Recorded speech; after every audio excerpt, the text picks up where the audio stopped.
And we are live, Manali.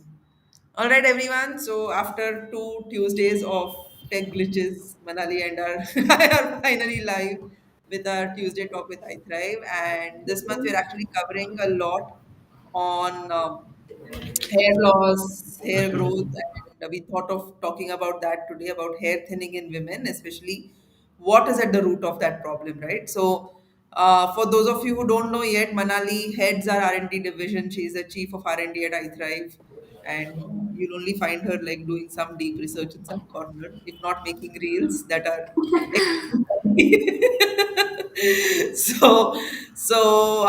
Welcome Manali for today's Tuesday talk with iThrive. Yes, And thank you, Mugdha. yeah, let's get to it. So, where do we start? Do we want to start? So, I know you were researching this topic quite a bit because we're doing also the webinar on Friday around this. Yes, And what have you found so far about what really triggers hair thinning in women? right. So, as we all know and as we all understand, it's mainly on the lifestyle and how we treat hair. But again, coming to the functional nutrition perspective of it, we understand the deep insights to it, like why it has happened, it is happening, and the nutrition and the internal health that we focus on. I think we made a reel on that too. So, one thing that I found, as you always say, that whenever there is stress or some, uh, the priority of the body changes, and hair Correct. and skin, it is the secondary thing. So, at that time, the body and the nutrition. So, again, we are eating, it is going to the digestive system and it is being transported to each and every cell. But at that time, the hair growth or the maintaining the nutrition or the hair health of the hair is not a priority. So at that time it gets compromised. So yes, in this live we are going to address different aspects, like why it is being not a priority and why what needs to be done. Correct. So stress is, I think, one thing, and let's dig deep into why stress, like what happens exactly in stress. Yeah, so this actually has to teach when I has to do the academy module on mind body medicine. I used to talk about this that yes, it's like there is no human who really has a stress free life, right? I'd met one person who said no, I have no stress in life, and that person was the most There accurate. are. Stress is a natural part of human evolution, but if we don't have the right abilities and the techniques to deal with stress, to perceive and respond to stress, then our body helps us deal with it at the cost of something else, right? So typically, our hair and our skin, even our sexual, like reproductive system, pays a price because Yes, in the event of a stressful event, or even if it's like chronic, even something like PTSD, your body is like constantly trying to regulate and bring itself back into homeostasis where it feels threatened. So yes, then, having really great shiny hair, great skin, and being able to make babies is not priority, right? So hair is a casualty of long-term stress. And why is that, right? Like, what is the actually underlying mechanics? One is also you were talking about deficiencies when we were discussing a little while ago. right. During stress, one is cortisol itself, but what kind of deficiencies, right? What happens? Why do deficiencies crop up during stress? Yes, so deficiencies again. So when we talk about the hair bulb, okay, so that is the tip of the hair where it gets all the nutrition and whatever necessary nutrients are there. Let's say vitamin D, zinc, biotin. So it is like deposition. So it needs that amount of nutrients when the hair will grow out. So if that is compromised, again the hair grows backward. And as you mentioned, stress. So again, when cortisol goes up, it's not that priority. So the fallout, the rate of the hair falling, it increases, and it is because it's not a priority. It doesn't focus on the regrowth. So that is how stress plays a role, and there are many micronutrients which, because of their deficiencies, we can see that again the hair is not a priority and it is not being growing as that way. And I think this reminds me of how you said about pregnancy. So in Right. pregnancy, the child, the baby is of utmost priority. So like it is literally leaching all the nutrients from the mother. So it will ensure the baby is getting all the right nutrients, and the leftover nutrients would be used up by the mother. So hence it is also the hair loss, hair thinning, or changes in hair health is also observed in pregnant women. I think, Mugdha, you had a point to add here. Yeah, around pregnancy. So before we move to pregnancy, also like see, a lot of times the nutritionists recommend pumpkin seeds and seeds for hair growth. Like people have to understand why. So during periods of high stress, zinc gets depleted, used up by the adrenals, and then zinc is a vital nutrient again for good quality hair. Like all Yes. minerals are, but zinc gets depleted the most during stress, right? And then pumpkin seeds and all are a good source of zinc. So I've seen people come and say that, oh, but I had pumpkin seeds and my hair grew, and then like the underlying reason is because of the zinc in those pumpkin seeds, right?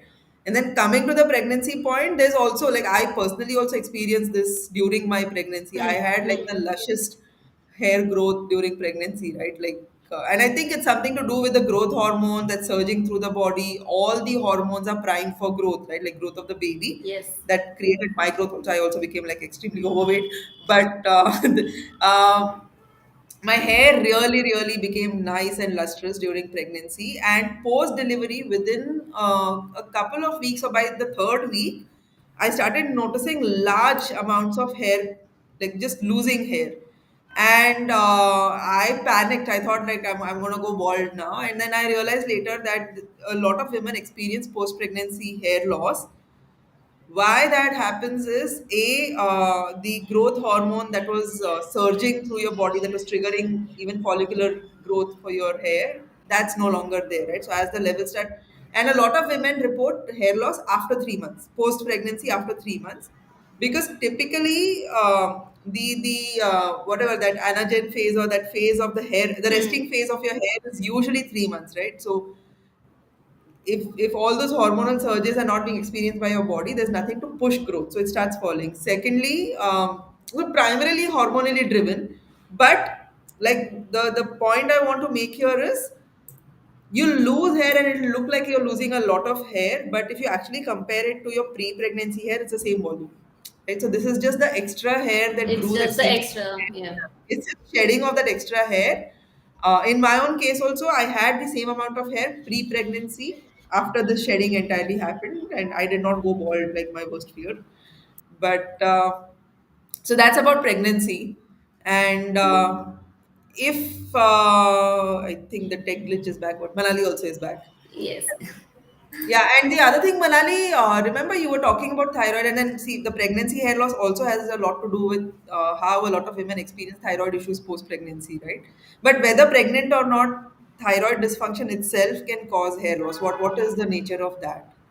Yes, so the regulation, as we all know, that the thyroid gland is responsible for maintaining the homeostasis body wise. So it is temperature regulation, or it is metabolism regulation. So it is just maintaining if everything is going well in the body. So I think we observe it in hypothyroidism as well as in hyperthyroidism, that the hair is at the toll. So it either becomes dry or coarse, or women usually observe hair fall. So again, there many of the root causes of thyroid dysfunction is again micronutrient deficiency. So the thyroid gland is not getting the right nutrients, which is why it is not able to maintain the balance, and hence it is also reflected at hair level. All right. And what else I've seen as a thyroid pattern? If you're losing hair because of a thyroid dysfunction, you often end up losing eyebrow hair also. Yes. So this, like the length of your eyebrows start shortening, your eyebrows start losing their density. So that's a very typical thyroid hair loss issue. So if you're experiencing that pattern, definitely get your TSH ultra sensitive T3 T4 checked, because it could 3D3. also be, yeah, it could also be an signal of an underlying autoimmune kind of a condition, right? Yes. So that's, you had a very interesting observation and some research nugget that you pulled out about obesity, right? Yes, How yes, obesity can yes. So contribute. inflammation. So coming to the inflammation, as we deal with it, that the root cause of many underlying causes. So we all know that obesity is also one of the things which can be developed through inflammation. So it was an interesting study. It was new for me as well. So when there is obesity, again the hair growth, because it is like a mini organ. So skin and the hair follicle, it's like mini organ. So its natural process, it gets hampered because of obesity, because of that inflammation. So otherwise, which is naturally observed in aging, we all know that as we age, the hair starts becoming thinner. So the same mechanism is also observed during obesity because of the inflammation nature. So I think this is again a new target for us to address the obesity, and then see the hair quality, because that could be the root cause. Otherwise, your nutrition, your lifestyle might be all good, but because of inflammation, because of the obesity, your hair would be becoming thinner. Right. So, like basically, obesity also is a metabolic dysfunction, right? And then like those extra adipocytes create so many more pro-inflammatory compounds as that Right, circulate throughout your right. body. So So, I although didn't all know this. Sorry, go ahead. yeah, so although it's like an overnutrition condition, we are not sure if the micronutrients are reaching into the Right. optimal levels. But would this also be then applicable in obesity because of other causes? Like we were talking of these obesinogens from the environment, right? Like toxins that Yes, trigger obesity, where fat yes. actually is coming in as a protection to prevent toxins from circulating in your body. So this kind of hair loss, which is obesity triggered, is it applicable in cases where obesity is happening because of overconsumption of calories and insulin resistance and that kind of obesity, or any kind of obesity is inflammatory enough to trigger hair loss? No, so here we are talking about the inflammation. So if we look at the inflammatory markers, so it is driven by that. But as you speak about the environmental factors, again, that is a separate root cause for Right. hair thinning and hair loss. So may it be UV radiation, may it be EMFs or pollutants or toxic products, as we say, harsh chemicals. So that is a separate root cause for hair thinning. On its own, it can trigger hair Yes, loss, right? yes, And talking about toxic, I mean, we're jumping context here, but like since we're like just talking about individual causes of hair loss, what have you seen so far about products, right? Like all the hair styling products and all of these things that people very generously use, and obviously they do create a nice aesthetic appeal, right? Like your hair yes. looks different, it looks neater, tidier, and all of that. But what's the long-term consequence of using these products? Do these actually Right. damage hair? Yes, so but it is like habit forming, and it is only until the time we use those products. If we take that out from the equation, the hair starts immediately showing the ill effects of it. And on the long run, yes, because it is paying a load on the nutrition. So yes, balding is also a side effect because of the use of the harsh chemicals, because they are not meant for the scalp.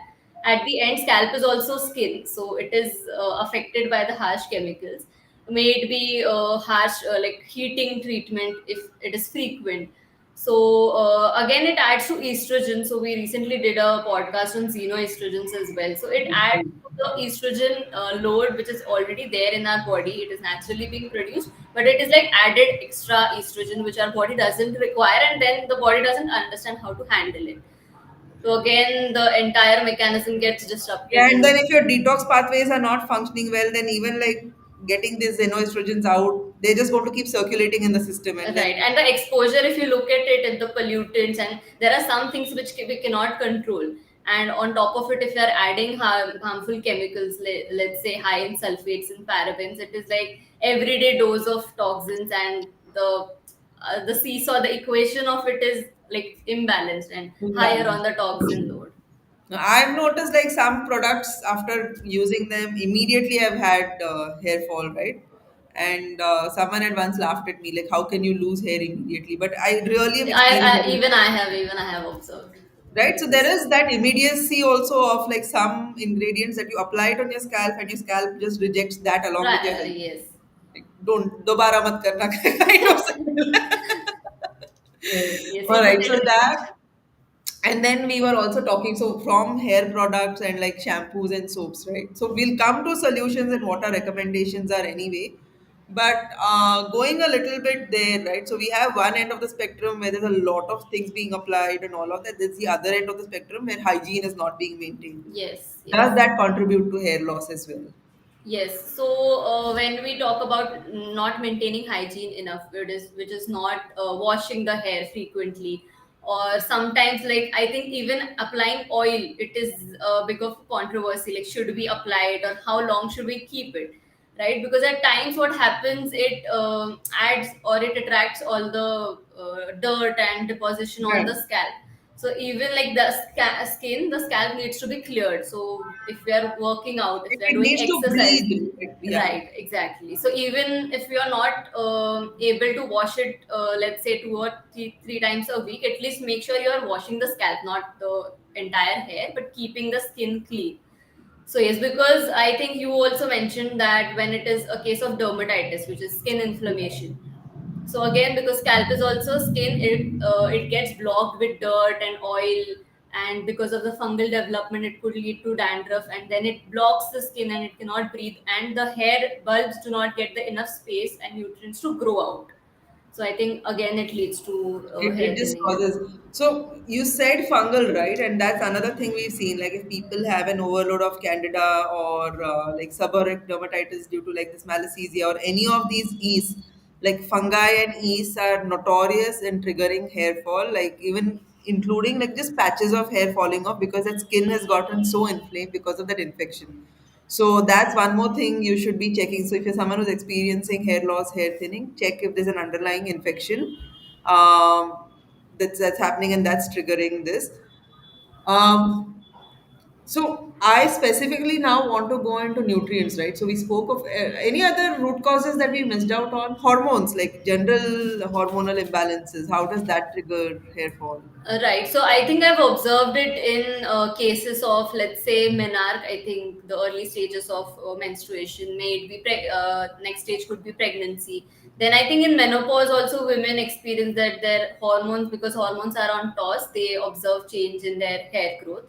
So I think everything, whenever there is hormone imbalance, how you mentioned thyroid health, so thyroxine hormone or the prolactin which goes high.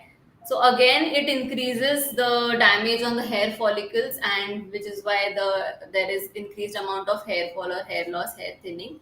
And yes, so I think whenever hormones are at a toss, I think again it's the cause of And I think the we see that even with the PCOS, PCOD cases, right? When the hormones are in a flux, like the estrogen, progesterone, prolactin, everything is all over the place. Even that we right. see impacts hair growth rate and hair loss also.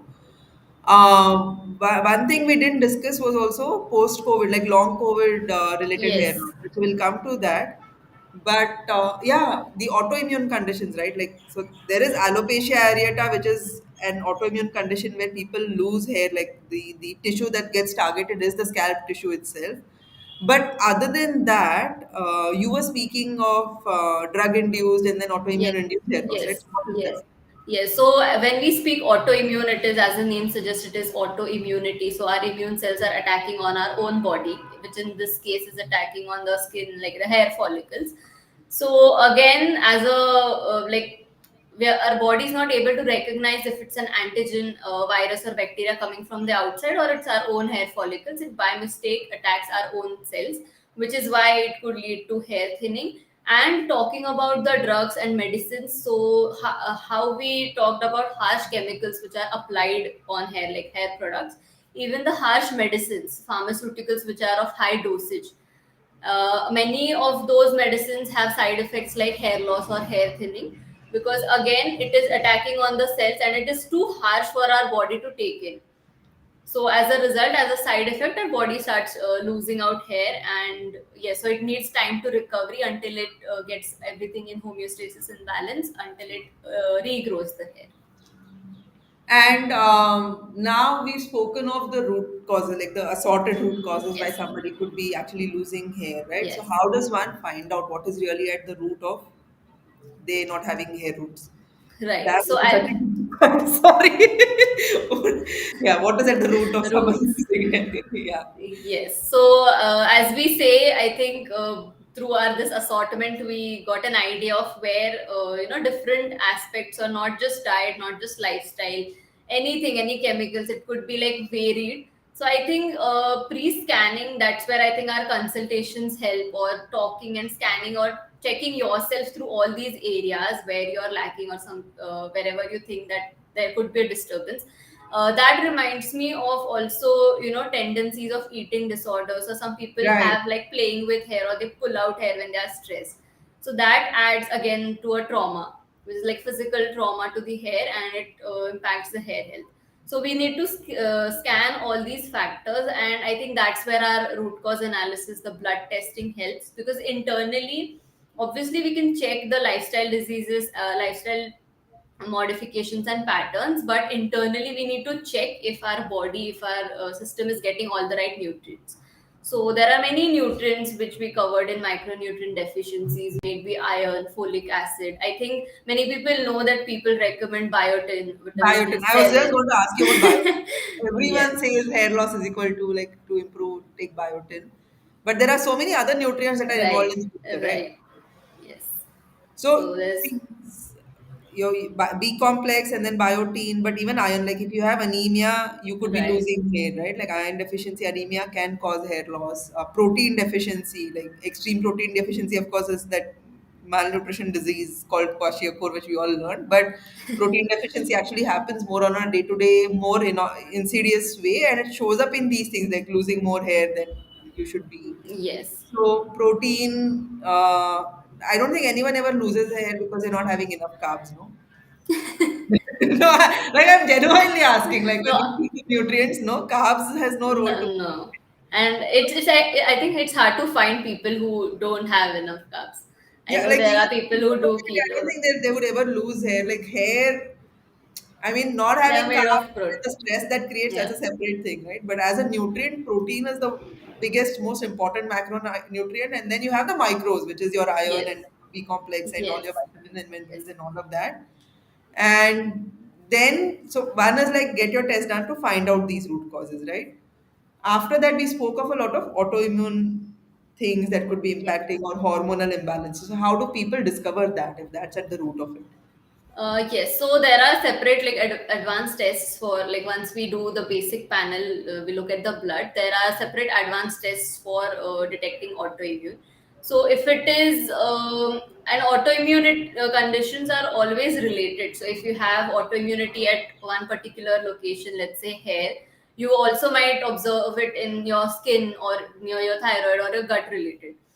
So there are advanced tests to find out if there are auto antibodies reacting to those organs. So again, that can be tested. And I think looking at the symptoms also, it would give us an idea if it's the case. And also, I think there's a genetic tendency of developing autoimmunity. So your Yeah. family history would also help here. Family history, and then of course, like the pathogen load and all that you spoke of, right? So, one is like Yes. pathogens directly impacting your scalp, and then like underlying pathogenic infections inside the body, viral, bacterial, fungal stuff, which could then trigger Right. autoimmunity, which then Or triggers some previous infection which we don't know, like we thought it's an infection, it's gone now, but now it's creating autoimmunity somewhere else in the body. somewhere else. And general hormone imbalances that just regular labs also people can go in and Yes, yes, there right? are additional tests we need to ask for that, and yes, we can look at its optimal ranges and make a say. So what else nutritionally, like if someone was watching this, right? What Hmm. are the tips that you think you could offer them? Like of all the people currently in my reality, you seem to have the most gorgeous hair. So what tips would you offer to people? Yes, so I think coming to the nutrients part, as you said, protein. So, firstly, protein, because hair is also made of protein, the keratin thing. So, protein as itself, we need it. And again, for the iron. Now, iron is also important for the hair health. So, iron is only absorbed when there is protein. Okay, if the source has iron and protein together, the iron is well absorbed, which is why I think heme protein is also more effective. So we need protein for iron also, even for vitamin B digestion. So absorption of vitamin B's, we need protein. Then when we say take biotin, or I think people recommend multivitamins, instead of going for multivitamins, we can have a look at the blood test and see Yeah. only, pay attention to only those which need to be supplemented. And there are many nutrients, let's say calcium, which is best had through food, because there could be like addition and toxicity of calcium, which we don't want. We need Yeah, a and then stones and balance all of, that can happen, right? So we don't want it. right, right. So we need to maintain the balance of magnesium, vitamin D, which will take care of the calcium levels. So again, biotin, not going for biotin, because we know that B, all the B vitamins, they are absorbed better when they are together. So it's better to take a B complex supplement instead of only going for biotin, because there could be like folic acid, again, is important for hair health, which is B9. So again, if you are deficient on that and if you're taking B7, it won't help you. Right. So going for B complex. Then I think taking care, so not exposing yourself to heating appliances on a frequent basis. Hmm. Because like my formula, if you would ask me, whenever it is necessary, if you know, if you want to make it a priority that yes, I want to look good, or whenever it's only like a high priority, at that time you should go and do, like, I won't recommend, I don't do it, but Hmm. don't do it like regular thing that Everyday thing. every Huh. occasion or every weekends or every time I go out I heat treat my hair. So that's not an option. And I think we also ask our clients to, for many switches when it comes to toxins. So there are personal care products, shampoos and hair care products which are free from toxins. So let's say sulfates, parabens. You just need to switch the hair care product. You just need to read the ingredients. There are SLES, SLS written on it. So there are nowadays products available which are like 100% botanical, which are made from herbs and they do not have any chemicals. So I think that's a better way to go ahead instead Yeah, of. I've also seen like when so I don't use any toxic products anyway, right? But if at all, like if there's an event or if I have to like shoot or something, and I Hmm, used to do hmm, that earlier, that every week when these guys would hmm, like come to the hmm. shoot, I would go and get my hair done, and then I realized I was like weekly now exposing my hair to Right. salon wala products, which I didn't want to do because already I had like such a huge toxin burden. And I see that like just using, I use organic harvest ka products, right? They're really clean. So I use that. I use Oroville's. Oroville has a probiotic enriched conditioner. Oh, okay. Ha, it's pretty cool. So I use that, and my hair is like Hmm. generally chill with that, right? I don't need to do much, but I think that's really, really important that to not get misled by all the marketing that we Yes, see on TV yes, and in movies, right? Like amazing looking, bouncy, perfectly set hair all of the time. It's really unrealistic to kind of expect that for yourself on a day to day basis because if you do that, you're doing it at the cost. Like yes. you might look On the good for long. the moment, but Yes, long term, it's really going to have. And once you lose hair, you can check with Avinash; it doesn't come back, right? So that's there. Also, there is this treatment with minoxidil. Have you researched into that? I was going to go a little Mm, deeper just before the no, webinar. no, no, I haven't heard about it. So minoxidil is this finasteride, which is so a lot of for a male pattern balding, right? They Okay. recommend it, and it's a DHT blocker, so it Good. promotes hair growth. But I have to research a little bit, so I'll mostly talk about that when Okay. I do the webinar on Friday. Yes. But I'm sure it has health risks. And I know one that it reduces testosterone levels also. So for men using minoxidil for hair growth, it actually has implications on their sexual health, Okay. right? Okay. So that's never good. What is the so Richa is asking what is the optimal level of DHT for 33-year-old female? I don't remember the optimal ranges. Do you know? No, no, we need to check. Yeah, but Richa, maybe on the academy group we can share that with you once we find out because we are now researching into optimal ranges of hormones, right? So Hormones. Yes. individually each hormone we are checking and we're figuring out what should be the optimal range. Um, I've come across peptide therapy as something that's happening in the world right now for hair loss. But again, that is something I'm researching about. There seems to be a lot of promise of using this particular peptide called copper peptide. It's GHKCU topically, and it prevents hair loss and it also promotes thickening of the follicle and like Okay. even the that anagen phase na, where how Hmm. long your hair is staying in the follicle before it drops out, so it increases that duration also, so you end up having longer hair. So again, that's something about something that is worth researching. Saw palmetto, Varun, even I had found it at some time when I was working on a client case, but it seems mostly anecdotal, right? So the mechanism of saw palmetto is not something I can remember properly right now. It has something to do with DHT itself. Um, How much hair fall do you consider normal? Yes, Manali, how much hair fall do you consider normal? Yes, so I like theoretically it's 50 to 100 hair strands per day, and it is whenever we comb our hair, we see it. If we don't comb for 3 4 days and we see a lot of hair, it's again the addition of that. But I No, think but it there should differs. be strands growing every day also, na? Yes, yes, it regrows and then the balance is met. But yes, Mukta, you were telling that it's not the same for everyone, and even the length thing that you were mentioning. Yeah, yeah. So this is something I had like when I wanted to see why my hair wouldn't grow beyond a certain length, right? Like my hair would grow and then it would be mostly like mid shoulder, little like above my waist, and Hmm. then hair growth wouldn't go beyond. Like I wouldn't really get long hair even if I had like not cut my hair for 2 3 years, right? So what happens is mostly genetically primed, but the duration. So your hair grows as long as the bulb, as in Hmm. the as long as it's there inside the follicle, Yes. it's receiving nutrients, your hair will keep growing. Now, for some internal timer that's different to every human being, that duration is different. So, for some of us, the hair will continue to be in the follicle until it really grows up to your maybe leg length. For some of us, it like for me, it stops here, right? Like hair growth stops here. So the hair will be like a three after 3 months, it will be here for as long as whatever is the duration that's set inside, and then it'll fall. So my hair never really grows too long. Even if it does, Okay. it's like a few Hmm. stringy strands that will grow long. Right, right. That needs to be cut. And then the rest is mostly here. So if I Hmm. cut my hair really short, Hmm. I look like Hmm. I have a thick, voluminous Okay. head of hair. Yes. If I let it grow long, then the little straggly ones that have made it despite the genetic timer will, will become longer, right?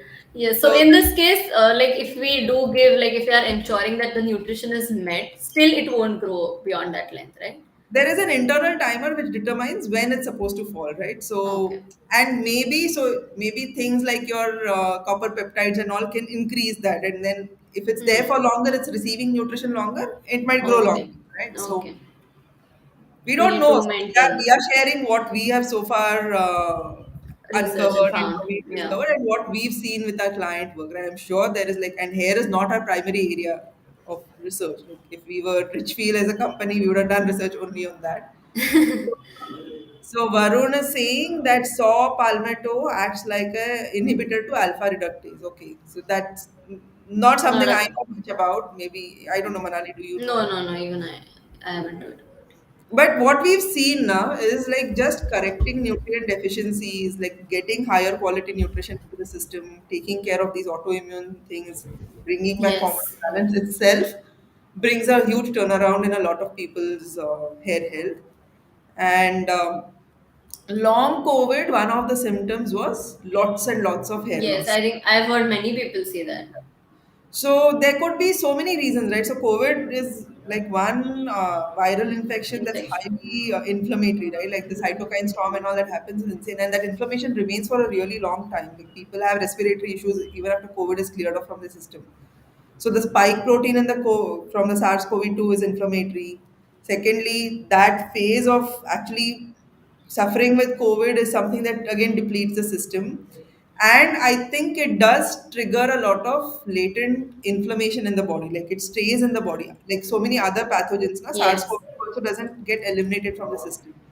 So that's one more reason. So when we treat people for long COVID, right, like bring the spike protein levels down and get their deficiency levels corrected and all that, later on we see hair regrowth also happens.